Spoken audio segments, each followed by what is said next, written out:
신명기. 신명기는 설교입니다. 그야말로 설교의 연속입니다. 신명기는 모세가 모압 평야에서 온 이스라엘 자손 앞에 설교하는 모습을 제시합니다. 그의 마지막 설교입니다. 이 설교는 모든 설교자가 지향하는 바를 그대로 견지합니다.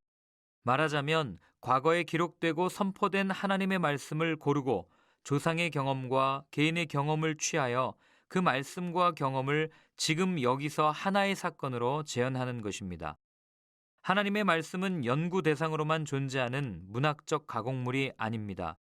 인간의 경험 역시 그저 후회나 감탄을 불러일으키기 위해 존재하는 죽은 역사가 아닙니다. 모세는 이 설교 전체에 걸쳐서 오늘이라는 말과 이날이라는 말을 모자이크처럼 계속 반복해서 사용합니다. 그 이유는 청중의 주의를 팽팽하게 붙잡아 즉각적인 응답을 이끌어내려는 것입니다. 이렇게 살아라, 지금 당장 이라고 말씀하시는 하나님의 충만한 계시를 통해 인간의 다양한 경험은 생명을 얻고 구원을 얻습니다. 모세는 모압 평야에서 이 설교를 전하면서 이스라엘 백성이 경험한 것과 하나님이 알려주신 것을 하나라도 잊어서는 안 된다고 당부합니다. 그는 이스라엘 백성이 경험한 구원과 섭리를 현재의 시제로 옮기고 하나님께서 알려주신 계명과 언약도 현재에 그대로 옮깁니다. 그런 다음 그는 당부와 노래와 축복으로 그 모든 것을 마무리하며 오늘 여기서 순종하는 믿음의 삶을 시작하도록 그들을 떠나 보내십니다. 그럼 신명기 속으로 들어가 보실까요?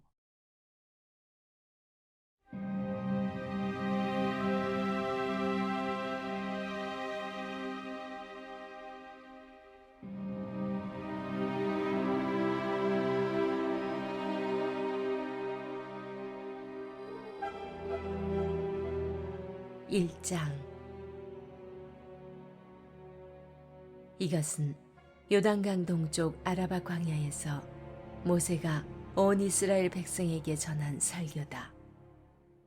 아라바는 숲 맞은편 곧 바란, 도벨, 라반, 하세롯, 디사 부근에 있는 광야다.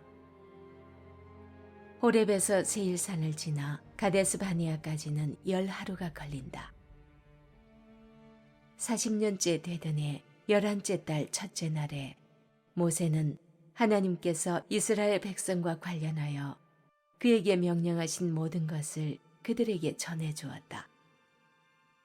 이는 모세가 헤스본에서 다스리던 아모리 왕 시온과 에드레이의 아스타롯에서 다스리던 바산 왕 옥을 쳐부순 다음에 있었던 일이다. 모세는 요단강 동쪽 모압 땅에서 이 계시의 말씀을 설명하기 시작했다.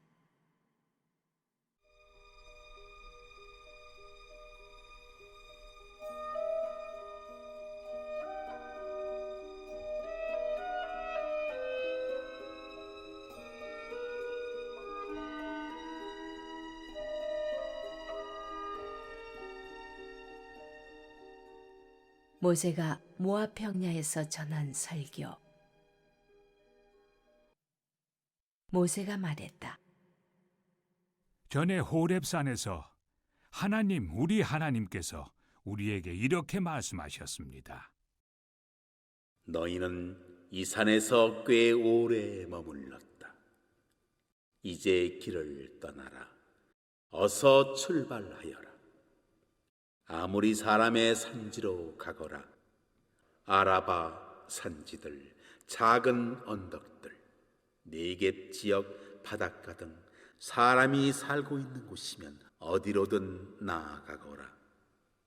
또 가나안 사람의 땅과 레바논을 거쳐 멀리 큰 강 유프라테스까지 나아가거라. 보아라, 내가 이 땅을 너희에게 주었다. 이제 너희는 그 땅에 들어가서 그 땅을 차지하여라. 그 땅은 하나님이 너희 조상 아브라함과 이삭과 야곱과 그 자손에게 주겠다고 약속한 땅이다. 그때 내가 여러분에게 이렇게 말했습니다. 나 혼자서는 이 일을 할 수 없습니다. 나 혼자서는 여러분의 짐을 질 수 없습니다. 하나님, 여러분의 하나님께서 여러분의 수를 늘어나게 해주셨습니다. 여러분 자신을 보십시오. 여러분의 수가 하늘의 별들에 뒤지지 않습니다. 하나님, 여러분 조상의 하나님께서 계속 그렇게 해주셔서 여러분의 수를 1000배나 늘어나게 하시고 약속하신 대로 여러분에게 복 주시기를 원합니다. 하지만 나 혼자서 어떻게 여러분의 힘든 문제와 여러분의 무거운 짐과 여러분 사이의 분쟁을 감당할 수 있겠습니까? 그러니 여러분은 자기 지파에서 지혜롭고 사려 깊고 경험 많은 사람들을 뽑으십시오. 그러면 내가 그들을 여러분의 지도자로 세우겠습니다. 그러자 여러분은 내게 좋습니다. 훌륭한 해결책입니다. 하고 대답했습니다. 그래서 나는 여러분의 지파에서 지혜롭고 경험 많은 사람들을 뽑아 여러분의 지도자로 삼았습니다. 여러분이 속한 지파들에 맞게 1000명을 맡을 지도자, 100명을 맡을 지도자, 50명을 맡을 지도자, 10명을 맡을 지도자를 뽑아 관리로 삼은 것입니다. 동시에 나는 여러분의 재판관들에게 이렇게 명령했습니다. 그대들의 동족인 이스라엘 자손 사이에 서로 고소하고 소송하는 일이 생기면 잘 듣고 공정하게 재판하시오. 동족 사이에서만 그럴 것이 아니라 동족과 외국인 사이에 발생한 일도 공정하게 재판하시오. 어느 한쪽을 편들지 말고 힘없는 사람이나 유력한 사람이나 똑같이 대하시오. 각 사람의 말을 주의 깊게 들으시오. 유명 인사라고 해서 주눅 들 것 없습니다. 그대들이 하는 재판은 하나님의 재판이기 때문이요. 그대들이 처리하기 힘든 사건은 내게 가져오시오. 그것은 내가 처리하겠습니다. 그때 나는 여러분이 해야 할 일을 여러분에게 다 지시했습니다. 신명기 말씀이 선포된 장소는 요단 저쪽 숲 맞은편입니다.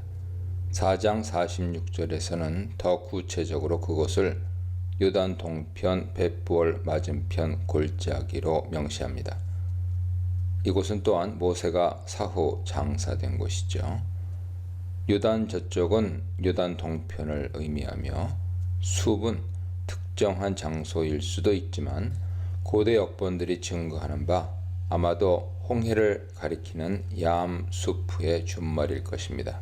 홍해는 시내 반도를 중심으로 양쪽으로 스웨즈만과 아카바만으로 나뉘어 있습니다.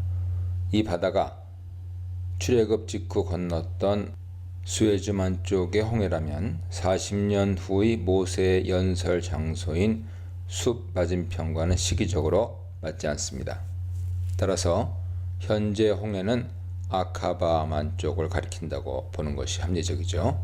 모세는 자신이 서 있는 장소를 기준으로 북에서 남을 향해 곧 여행 경로의 역순으로 거슬러 올라가면서 주요 장소를 소개합니다. 히브리어 원문 순서로 되어 있죠. 첫 번째 요단 저쪽, 두 번째 숲 맞은편 아라바 광야, 세 번째 바란과 도벨과 라반과 하세록과 디사합입니다. 아라바 광야는 아카바만 북쪽 에돔 땅의 넓은 평원, 나아가 모압 영토와 그 너머 갈릴리 남단까지 이른 낮은 평지입니다. 동쪽으로는 여러 산맥들이 연이어 뻗어 있습니다. 숲 맞은편 즉 아카바만 홍해 맞은편에 아라바 광야가 펼쳐져 있습니다. 바란 광야에서 이스라엘 거점 지역은 가데스 바네아였죠. 모세는 시내산 호렙산에서 세일산을 지나 가데스까지 거리가 10하룻길이라고 말합니다. 호렙산은 신명기에서 시내산을 일컫는 이름이죠. 3, 4절에 신명기가 선포된 날짜가 나오는데요. 신명기가 선포된 때는 출애굽 원년 기준으로 제40년 11월 1일로 모세 죽음 직전입니다. 이때는 두 명의 아모리 왕들과의 전쟁 직후였습니다. 그들은 헤스본 왕 혹은 민수기에서는 아모리 왕으로 명시된 시혼과 마찬가지로 아모리 족속인 바산의 왕 옥이죠. 이들과의 전쟁은 민수기 21장 21절 이하의 상세히 기록되어 있습니다. 신명기는 명백하게 민수기에 연속된, 즉 민수기를 전제로 하는 모세의 설교라는 것을 분명히 알 수 있는 대목입니다. 5절로 8절입니다. 이스라엘 백성의 마지막 정박지이자 모세가 신명기를 반포한 곳은 모압 땅으로 불립니다. 그러나 실제로 당시에 그곳은 모압 땅이 아니었습니다. 모압은 아모리 족속에게 그 땅을 빼앗겨 남쪽으로 밀려났죠. 아르논강의 계곡이 그들의 실제적인 국경선이 되었습니다. 그럼에도 전통을 따라 이 지역을 모압 땅 혹은 모압 평지라고 부릅니다.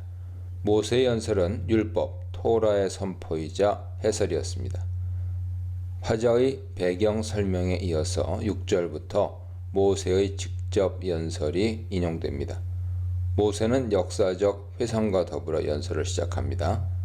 이스라엘 백성은 호렙산에서 거주한 지 오랜 시간이 지난 후 방향을 돌려 행진을 시작했습니다. 그들이 호렙산에 머문 기간은 출애굽 19장 1절로 민수기 10장 10절에 이르는 긴 이야기를 구성합니다. 출애굽기 19장 1절에서 그들은 제1년 3월 1일에 시내산에 도착했습니다. 민수기 10장 11절에서 제2년 2월 20일에 하나님의 구름이 떠오르자 이스라엘 백성은 시내산을 떠납니다. 결국 그들은 열흘이 부족한 1년 동안 시내산 아래 머물렀습니다.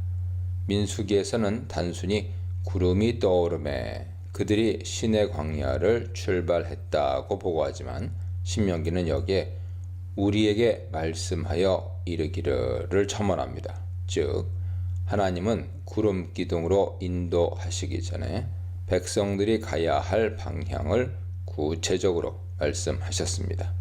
하나님은 그들에게 지시하여 이르기를 아모리 족속의 산지, 그 근방 곳곳, 아라바와 산지와 평지, 네겝, 해변, 가나안 족속의 땅, 레바논과 큰 강 유브라데까지 가라고 명령하십니다. 이 경계선의 지명들은 궁극적으로 이스라엘 백성이 얻을 확대된 약속의 땅입니다. 우리는 여기서 약속의 땅이 두 개 층위로 나뉘어 있음을 직시할 필요가 있습니다. 즉 원래 약속된 땅과 확대된 약속의 땅이죠. 가나안 땅은 이미 오래전부터 그들의 조상 아브라함과 이삭과 야곱, 그들의 후손에게 하나님이 주리라고 약속하신 땅이었습니다. 후손의 히브리어는 씨를 의미하는 제라인데 제라는 그들이 차지하게 될 땅과 더불어 아브라함 언약에서 핵심 요소입니다. 9절로 18절입니다. 9절에서 15절은 과거 크게 늘어난 이스라엘 회중 조직을 모세가 정비했던 일을 떠올립니다. 이미 이스라엘 백성은 애굽에서 하나님 약속대로 크게 번성했죠. 모세는 당시 나는 홀로 너희의 짐을 질 수 없다고 말했습니다. 그러면서 이 백성은 앞으로 하나님의 축복으로 인해 현재보다 1000배나 더 많아질 것이니 조직 정비가 필연적이라고 말했습니다. 여기서 1000배란 문자적인 의미가 아니라 많은 숫자에 대한 수사 표현이죠. 이스라엘 백성의 조직 정비는 세 차례에 걸쳐 이루어졌습니다. 출애굽기 18장, 민수기 1장에서 4장, 그리고 민수기 11장에 나와 있습니다. 출애굽기 18장에서는 각 부장들 사르, 즉 천부장, 백부장, 50부장, 10부장을 선발했고 민수기 1장에서 4장에서는 지파별로 진영을 배치하고 지파장 나시를 선임했습니다. 이 둘은 분명 군사 사법 체제 정비였습니다. 이어 모세는 민수기 11장에서 행정체제를 정비하여 70명의 장로직을 공적인 직책인 지도자 쇼프테르로 세웠습니다. 모세는 여기서 출애굽기의 군사 사법 조직 정비와 민수기의 행정장로직을 임명해서 포괄적으로 그 부분들을 상기시키고 있습니다. 신명기 현재 본문은 단지 이 일이 모세의 판단에 따라 이루어진 것처럼 말하고 있습니다. 이것은 빈번히 과거의 일을 대략적으로 혹은 다른 측면에서 설명하는 신명기 특징이기도 합니다. 각 부장들 사르는 군사 직책과 더불어 법적 책무를 부여받았습니다. 부장들은 백성들의 재반 법적 소송과 다툼과 갈등을 해결하고 중재하는 재판장 역할을 맡았습니다.